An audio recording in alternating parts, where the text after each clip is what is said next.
Alam nyo ba guys na meron talagang technique para dumami ang views ng inyong mga video? Ito ay ginagawa ng ibang mga digital creator para dumami ang views ng kanilang mga video. Kaya kung gusto nyo pong malaman, tapusin nyo po ang video na ito. Ang pagiging isang digital creator ay hindi po madali.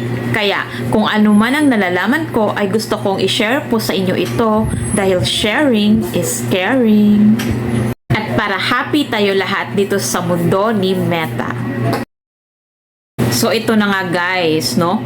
Every time, napakadaling gawin lang ito. Sobrang bilis at sobrang epektibo po. Ang gawin nyo lang ay every time po, meron kayong mga bagong post, whether it's video or text, pag meron po kayong mga bagong mga post, ay mag-comment po kayo sa mga post po ninyo